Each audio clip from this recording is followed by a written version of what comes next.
सावन के महीने में सुबह उठकर भक्तों, अगर आपने यह 3 काम कर लिए तो महादेव की ऐसी कृपा बरसेगी कि आप हो जाओगे मालामाल। हर हर महादेव भक्तों, आज हम इस वीडियो में आपको 3 ऐसे काम बताएंगे, अगर आपने सुबह उठकर कर लिए तो महादेव की आपके ऊपर ऐसी कृपा बरसेगी कि आप धनवान बन जाओगे और पूरे सावन के महीने में आपके घर में धन की वर्षा होगी और आपको करोड़पति बनने से कोई नहीं रोक सकता। साक्षात माता लक्ष्मी की ऐसी कृपा होगी कि आप मालामाल हो जाओगे। साथ ही भक्तों, हमारे वेद पुराणों में कहा गया है कि सुबह का समय सबसे अच्छा समय माना गया है। अगर इस समय आप कोई भी कार्य करते हैं तो निश्चित रूप से उसमें आपको सफलता ही मिलती है। साथ ही भक्तों, कहा जाता है कि जो सुबह का समय होता है, ब्रह्म मुहूर्त का वह समय भगवान के पास आने का सबसे उत्तम मार्ग होता है। कहा जाता है कि इस समय भगवान आपके आसपास ही होते हैं। अगर आप ब्रह्म मुहूर्त में पूरे सच्चे मन श्रद्धा से भगवान को पुकारते हैं तो वह आपकी पुकार को जरूर ही सुनते हैं और आपकी हर एक मनोकामना को भी पूरी करते हैं। तो भक्तों, आज हम इस ब्रह्म मुहूर्त के बारे में बात करने वाले हैं, तो आप वीडियो के अंत तक बनी रहिए। और वीडियो अगर आपको थोड़ी सी भी अच्छी लगे या फिर हेल्प लगे तो वीडियो को एक लाइक जरूर करें, क्योंकि आपके एक लाइक से हमारा वीडियो बनाने का मनोबल बढ़ता है। साथ ही हम इस वीडियो में यह भी जानेंगे कि समय उठकर हमें ऐसे वह कौन से कार्य हैं जो भूल कर भी नहीं करना चाहिए, क्योंकि सुबह उठकर हम कुछ ऐसे कार्य कर लेते हैं जिसे हमारा पूरा दिन खराब चल जाता है और हम सोचते हैं कि हमने ऐसा क्या कर लिया जिससे हमारा दिन खराब हो गया। तो हमें विशेषकर उन छोटी छोटी बातों को ध्यान में रखना है कि हमें ऐसे काम नहीं करना चाहिए। सावन के महीने में रोज सुबह उठकर क्या करें और क्या नहीं करें, इसका पालन करने से जीवन में शुभता, शांति और सकारात्मक ऊर्जा बनी रहती है। विशेष रूप से यह महीना भगवान शिव को समर्पित होता है, इसलिए हर दिन को पूजा, संयम और सेवा में लगाना अत्यंत फलदायक माना गया है। तो सबसे पहले हम जानेंगे कि सावन के महीने में रोज सुबह उठकर ऐसे भी 3 ऐसे कौन से कार्य हैं जो हमें कर लेना है। सावन में रोज ब्राह्म मुहूर्त में उठें, सुबह 4 से 5:30 बजे के बीच, क्योंकि भक्त तो यह समय सबसे उचित माना जाता है। आपको हमेशा ब्रह्म मुहूर्त में ही उठाना चाहिए। वैसे तो अभी सावन का महीना चल रहा है, तो विशेषकर ब्रह्म मुहूर्त में उठाना सबके लिए सरल ही होता है, परंतु हमेशा उठाना थोड़ा सा कठिन हो सकता है। इस समय वातावरण शांत और पवित्र रहता है। इस समय उठने से मानसिक और आध्यात्मिक ऊर्जा बढ़ती है।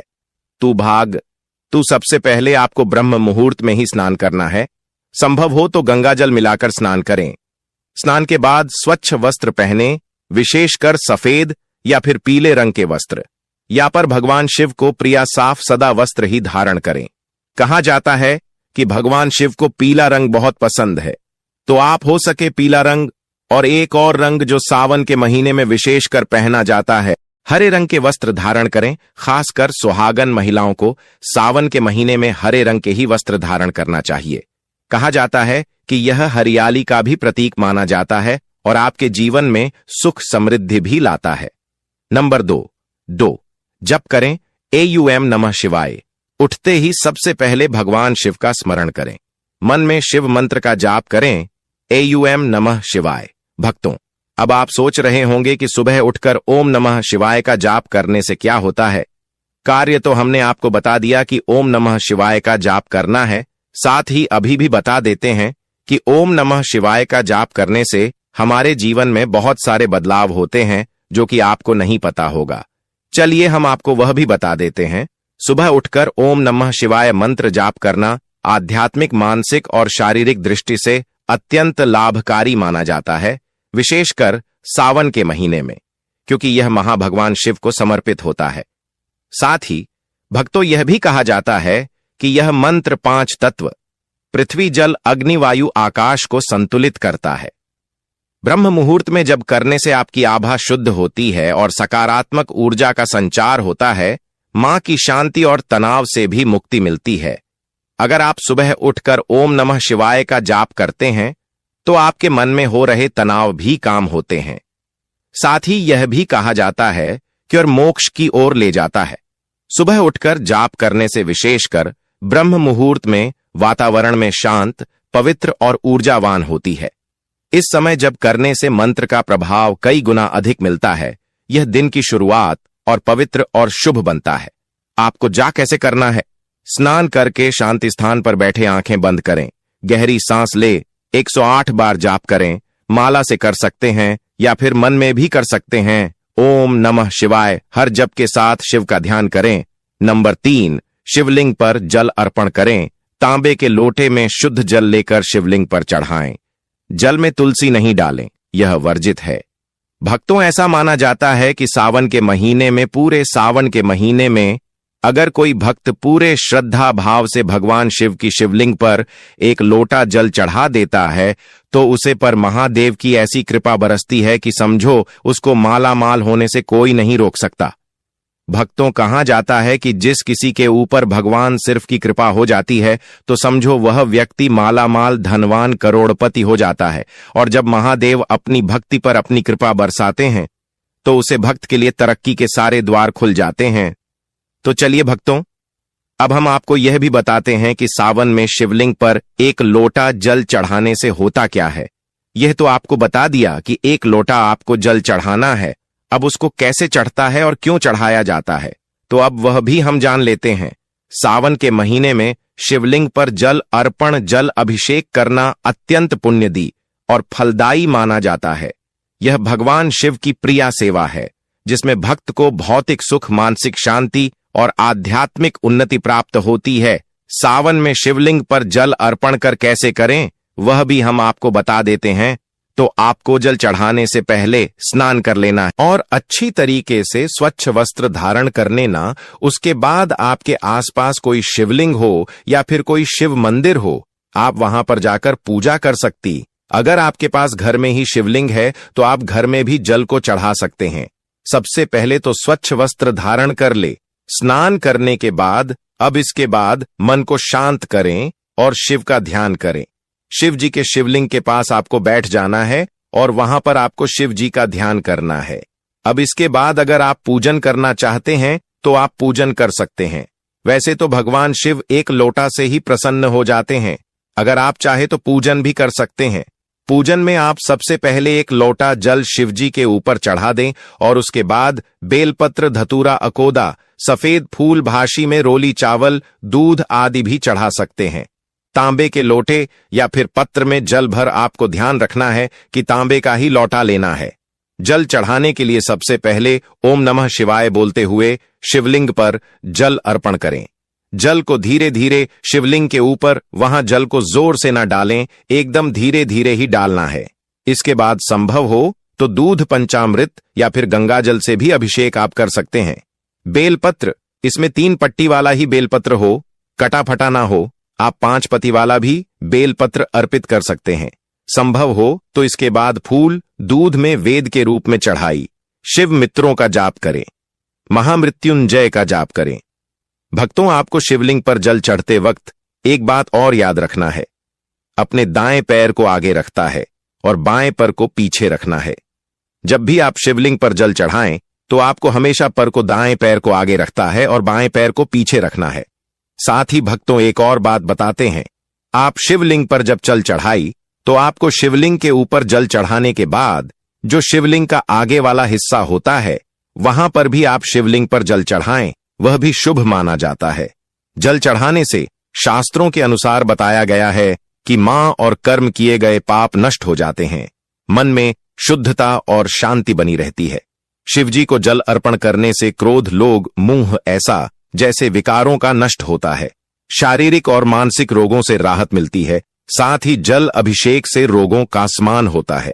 विशेष रूप से मानसिक शांति और तनाव में लाभ होता है। आयु, धन, संतान सुख की भी प्राप्ति होती है। सावन में शिव को जल चढ़ाने से दीर्घायु, सुख, समृद्धि और संतान सुख मिलता है।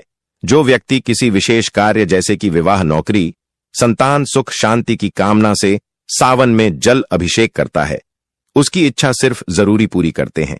साथ ही भक्तों, विशेषकर बातों को ध्यान रखें कि आपको जल अर्पण एक ही दिशा में ऊपर से बहते हुए करें, चारों ओर से घूमते हुए ना करें। शिवलिंग पर तुलसी, केतकी के फूल, शंकर से जल चढ़ाना वर्जित है। ऐसा आपको नहीं करना है।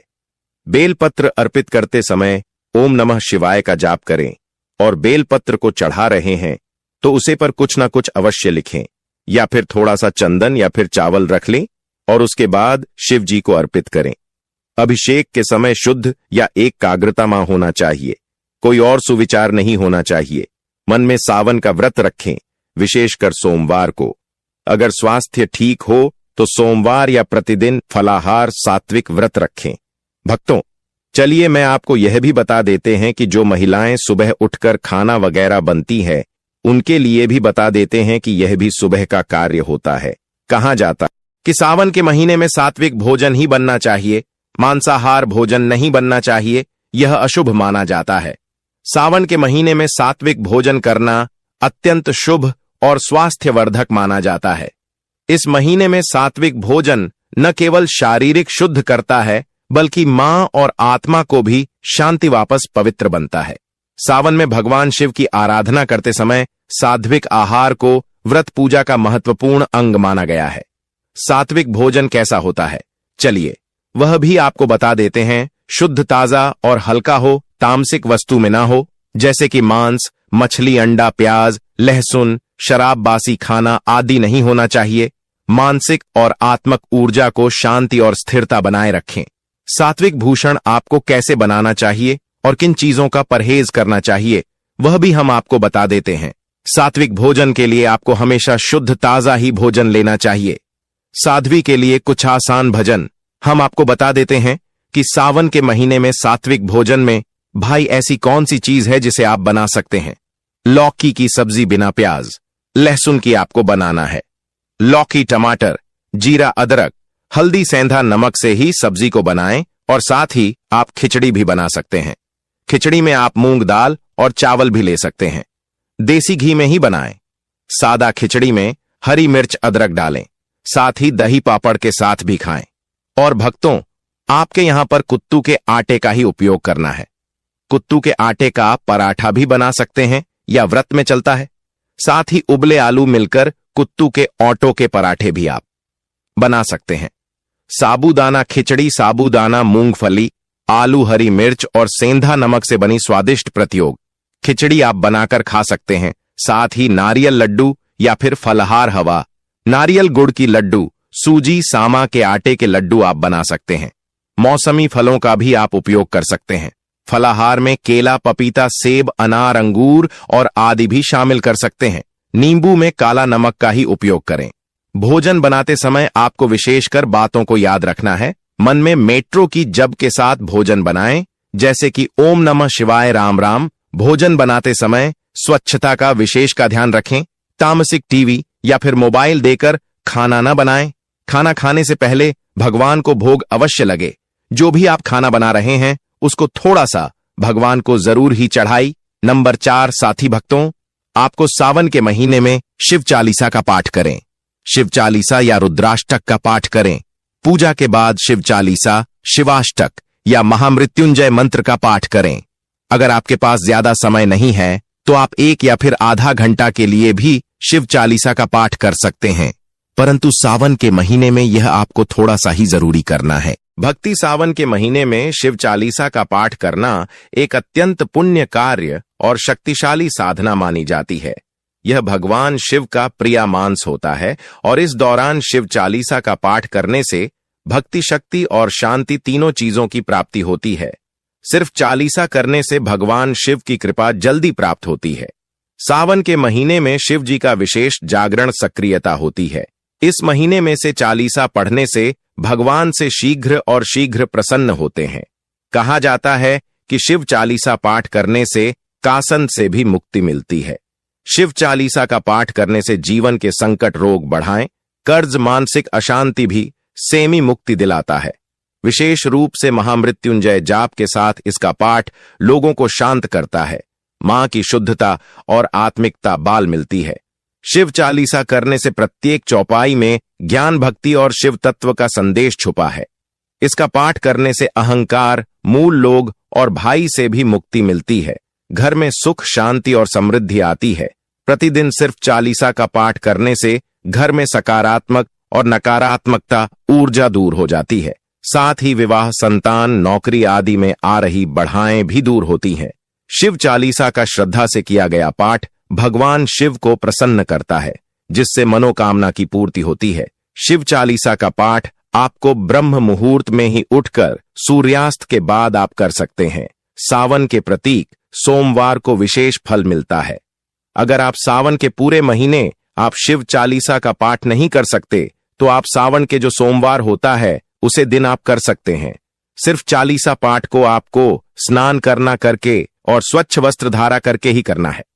शिवलिंग के समान दीपक और अगरबत्ती जलाएं, ओम नमः शिवाय का जाप करें, बैठकर श्रद्धा और एकाग्रता से शिव चालीसा का पाठ करें। पाठ के अंत में आरती करें और भगवान शिव से प्रार्थना करें। नंबर 5, दान पुण्य करें। साथ ही भक्तों, आपको सुबह उठकर जब आप पूजा के लिए जाएं, उसके बाद जब आप पूजा पाठ से फ्री हो जाएं, उसके बाद मंदिर जाकर आप दान पूर्ण कर सकते हैं, क्योंकि सावन के महीने में दानपुर का बहुत ही ज्यादा महत्व है। तो आपसे जी के कोई भी मंदिर जाकर दान पूर्ण कर सकते हैं। वह भी हम आपको बता देते हैं कि दानपुर कैसे करना है और क्या चीज करना है। उड़ान पुणे से कौन सा फल आपको मिलता है। सावन के महीने में दान का विशेष महत्व होता है, क्योंकि यह महाभगवान शिव का प्रिय महीना माना जाता है। शास्त्र में कहा गया है कि इस महीने में किया गया छोटा सा पुण्य भी अनेक गुना फल देता है। दान करना न केवल कर्म सुधरता है, बल्कि आपके मन, धन और भाग्य को भी शुद्ध करता है। सावन में आपको जल और गंगा जल का दान करना है। प्यासे को पानी पिलाना है। सर्वोत्तम पुण्य कर्म माना जाता है। मटके, बॉटल, स्टील के गिलास या फिर गंगा जल का दान कर सकते हैं। आप मंदिर जाकर किसी छोटी मोटी बोतल का भी दान कर सकते हैं। जैसे बच्चे होते हैं, महिलाओं को भी दान कर सकते हैं। जो गरीब महिलाएं होती हैं उनके लिए दान कर सकते हैं। भोजन और अन्य दान भी आप कर सकते हैं। अनाज, आटा, चावल, दाल आदि जरूरतमंदों को दे। भोजन बनाकर गरीबों को गौशाला में बंटवाएं, पुण्य माना जाता है। वस्त्र और छत भी आप दान कर सकते हैं। यह क्योंकि बारिश का महीना चल रहा है, तो आप छत भी दान कर सकते हैं। सफेद वस्त्र, धोती, साड़ी, छाता दान आदि भी कर सकते हैं। विशेषकर वृद्ध और ब्राह्मण, साधु संतों को आप दान कर सकते हैं। बेलपत्र, पूजा सामग्री भी दान कर सकते हैं। साथ ही कहा जाता है कि शिव मंदिर में बेलपत्र, धतूरा, फल फूल, दीपक आदि कई आप दान कर सकते हैं। गोदान या फिर गौ सेवा भी आप दान कर सकते हैं। अगर संभव न हो तो वह सेवा में 4 गुड़हरा चार आप दान कर सकते हैं। माता है जो ऐसे ही फिरती रहती है, आप उनको हर आचार भी खिला सकते हैं। साथ ही वक्त तो आप किसी गौशाला भी जाकर हरा चारा भी दान कर सकते हैं। दूध, दही की शक्कर का भी आप दान कर सकते हैं। ये सभी भी शिव को बहुत परी है। इन्हें आप ब्राह्मणों को दे सकते हैं या फिर पंडित को दे सकते हैं। जो जरूरतमंद हो उनको दान जरूर करें। धार्मिक पुस्तकों या फिर जब माल भी आप दे सकते हैं। गीत, शिव पुराण, रामचरितमानस जैसी पुस्तकों का भी दान उत्तम है। साथ ही भक्तों, कहा गया है कि सावन के महीने में अगर आप इन चीजों का दान करते हैं तो आपको पापों से मुक्ति मिल जाती है और पिछले जन्म, इस जन्म के देशों का पाप नष्ट हो जाता है। भाग्य में सुधार होता है। दान से कृपा और सद्भावना का संचार होता है, जिससे भाग्य खुलता है। शिव जी की कृपा भी प्राप्त होती है। दीन दुखियों की सेवा से भगवान शिव की अति प्रसन्नता होती है। आध्यात्मिक और मानसिक संतुलन और आत्मा की भी संतुष्टि मिलती है। धन और समृद्धि में वृद्धि होती है। दान करने से सुख व संपत्ति में निश्चित रूप से ही वृद्धि होती है। दान करते समय ध्यान रखें, श्रद्धा और शुद्ध मन से ही दान करें। दिखावे के तौर पर दान ना करें। साथ ही भक्तों, दान के समय ओम नमः शिवाय का जाप अवश्य करें। गरीबों को अन्न, वस्त्र, जल, छाता, चप्पल आदि का दान करें। नंबर 6, घर को साफ रखें। एक और विशेष बात, भाग। तो आप जब भी सुबह उठे तो अपने घर को पहले अच्छी तरीके से साफ सुथरा रखें, क्योंकि साफ सुथरे घर में ही भगवान से बात करते हैं। तो आपको सबसे पहले सुबह उठकर अच्छी तरीके से अपने घर को शुद्ध कर लेना है और अच्छी तरीके से साफ कर लेना है। झाड़ू पोछा वगैरह लगा लेना है, क्योंकि शुद्ध घर में मां लक्ष्मी का आगमन होता है और भगवान से आप ही सावन के महीने में आपके घर में भ्रमण करने भी आते हैं। तो आप अपने घर को स्वच्छ रखें, तुलसी को जल दें और दीपक जलाएं।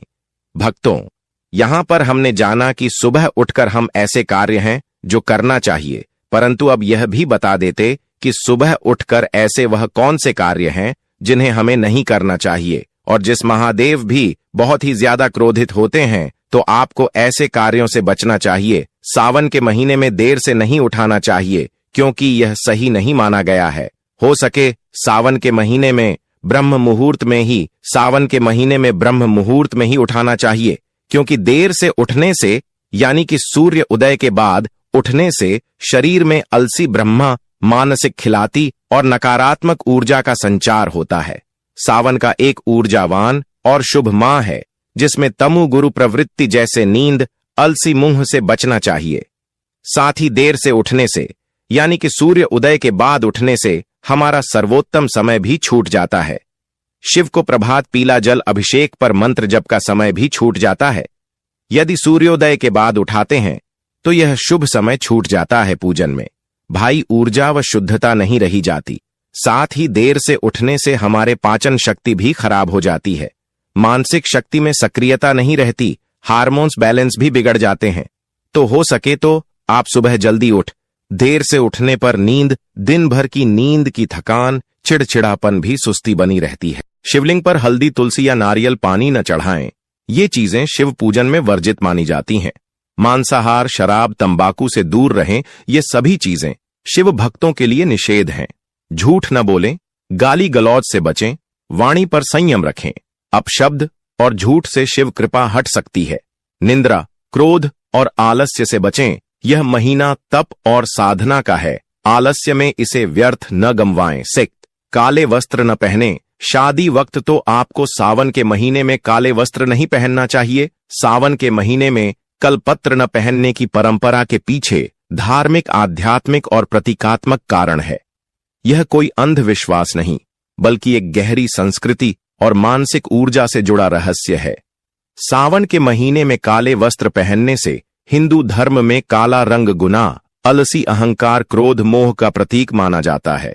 सावन के महीने में भगवान शिव की पूजा करते समय शरीर, मन और वस्त्र सभी का सात्विक शुद्ध होना भी जरूरी है।